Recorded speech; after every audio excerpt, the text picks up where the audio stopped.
What's poppin', homies? It's your favorite homegirl, Gossip Girl, and today I want to end the day with a story. I know I gave y'all some foolery earlier today, but I wanted to come through and talk about something more serious because this happened to this young lady, and she didn't deserve this. And when things like this happen to people, they don't deserve it.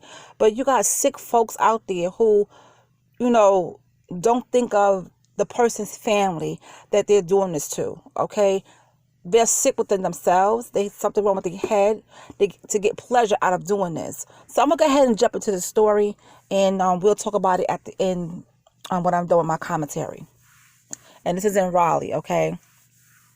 The Wake County Sheriff's Office charged two people with the killing of 28-year-old Brittany Smith and her unborn child after officials confirmed the missing woman's body was in a suitcase found near the Neuse River Trail. Sheriff Gerard Baker said Wednesday night. Thomas Clayton Johnson, 37 years old, and Emily Grace Trevathan, who's 24, have been charged with murder of an unborn child, and concealment of a body. They were arrested Wednesday in Raleigh at a traffic stop. What started as a missing person report turned into a homicide investigation Monday morning, Baker said. Raleigh police contacted the sheriff's office after a witness reported a body had been found along a section of the Neuse River Trail near Allen Drive. Smith's family vowed Thursday not to let her become another black woman killed and forgotten, which we will not. The News and Observer had reported this. We are asking for everyone to stand up and join us in this fight for justice for Brittany Samone Smith and stand up for all these missing black girls who have now become invisible, the statement said. We will not let her become invisible. We will not let the light stop shining on her. An arrest warrant says the body of Smith, this is so sad, 6 months pregnant with a baby boy, was found in a purple suitcase tossed in the Neuse River on or about Friday. The remains were taken to the medical examiner's office, which identified the body as Smith. Baker said many aspects of the case remain under investigation, including a possible motive and whether Smith knew Johnson and Trevathan. Detectives said Wednesday that the initial cause of death is strangulation. So let me get this right. The initial cause of death is strangulation. So what in the world did this pregnant woman, this black pregnant woman, what could she have done to these people, okay, to make them want to strangle her? She's pregnant now. And you stuff her in a suitcase and throw her to the river. I'm telling you, there's some evil folks out here, man. There's some evil folks out here. And there's a lot of stories that I could talk to you guys about, but bringing it to YouTube is something totally different. That's why I pick and choose my stories, because I have stories for days that I could talk to you about, and you'd be like, what the heck is going on that you're not aware of? And I have started a podcast, okay? I will leave the link in my description box. I have started a podcast. I'm going to be putting more content out on that this weekend.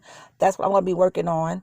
But it makes me sad that people could walk up to somebody and do what they want to them, kill them, beat them, whatever it is, without having just a little bit of a guilty conscience. You know what I'm saying? Like, what could this girl have done that was so horrible for them to do this to her? Or was it she was just another black face they couldn't stand, and it was like, hey, let's do this? Make me understand. I need to know the breakdown of this. Okay, I need to know the breakdown of this, and I will be following this report, because when they go to court, and I want to know, why did they do this? Why? You got to tell me something. Make me understand. Okay, break it down to me in the simplest form as possible. Talk to me as if I'm a kindergartner, because I want to know why this happened to this young lady. What could she have done that was so terrible, so horrible, that these two had to do this to her? I'm pissed off. We got so much going on in this world. So much is going on at one time. And sometimes I have to take a break from these stories because I'm not going to lie, they do affect me. I get too deep into them. And then I got to pull myself out. So sometimes if you don't see a story from me for a day or two, let me recuperate. Because after this one today, I'm done for today.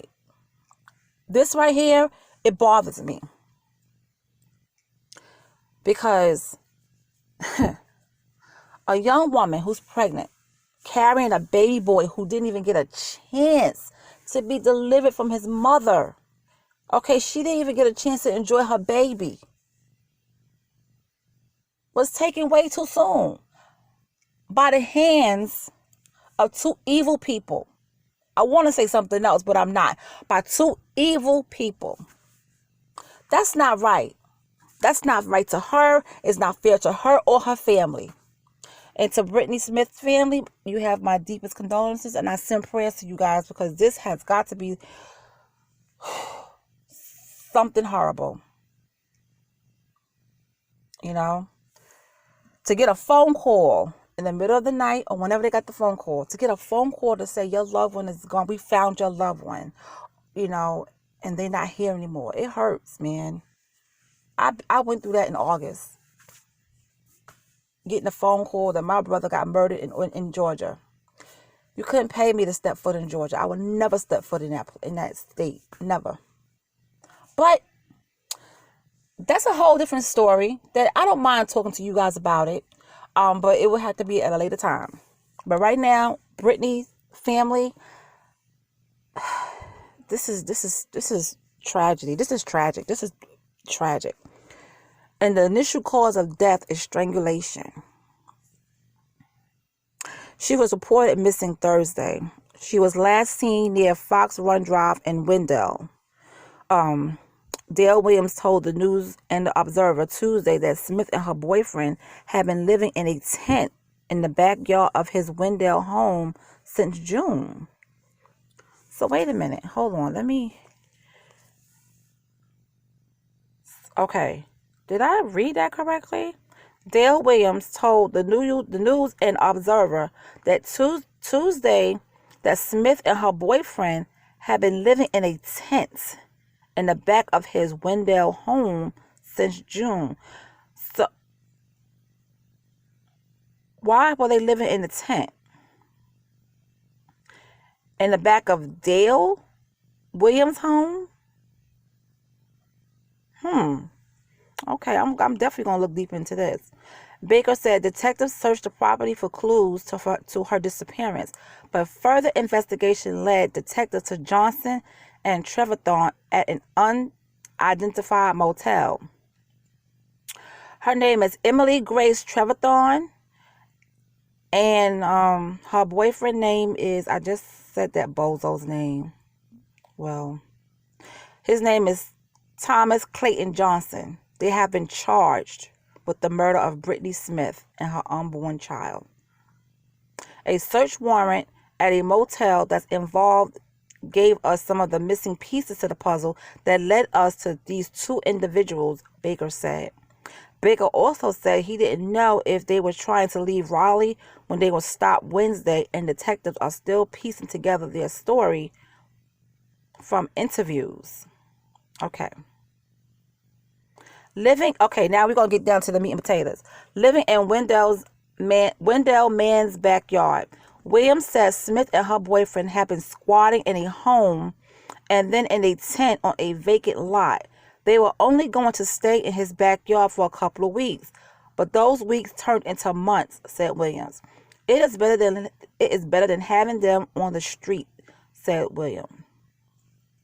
Smith's grandmother bought the couple a space heater when it got cold, and Williams ran an extension cord from his house so they could plug it in. Sometimes they would come inside to do laundry, use the shower, and cook. The last time Williams said he saw Smith was the night of February 3rd, a Wednesday, when he dropped her off at the Zubulon grocery store where her boyfriend works. Smith's boyfriend told Williams he last saw her either that night or the next day getting into a car with two people and later spoke to her on the phone while she was in the car, Williams said. Smith's boyfriend reported her missing to the police after she had not returned home for hours, Williams said. Baker said his detectives have been working around the clock to find Smith, and while they were trained to handle sensitive cases, this type of case can take its toll. No one deserves to have their life taken or end the way this one ended, Baker said. We're law enforcement officers, but we're human too. I get it. I get it. But my thing is, why were they staying in his backyard and not in the home? Did he not have any space for them? And said, well, you know what? I don't have any space, but you can sleep in the backyard. I would like to know why he didn't let them stay in the house. But neither here or there. She ended up being missing, and they found her in a suitcase. Okay, so was Emily and Thomas was the people that she got into the car with? You know what I'm saying? And they did that to her, put her in a suitcase, threw her into the river, and hauled it out of town or try to get out of town. There's so much going on in here, but I will take the time this weekend to see if any more clues come up. I will definitely let you guys know about that, because I'm going to stay on this, because this is not right. Something is not hitting right. Something is not hitting right. Why would they do that to her?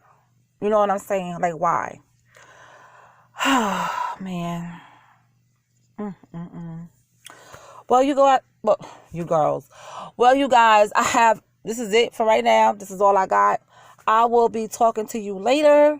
You guys enjoy your Friday, because I'm going to enjoy mine.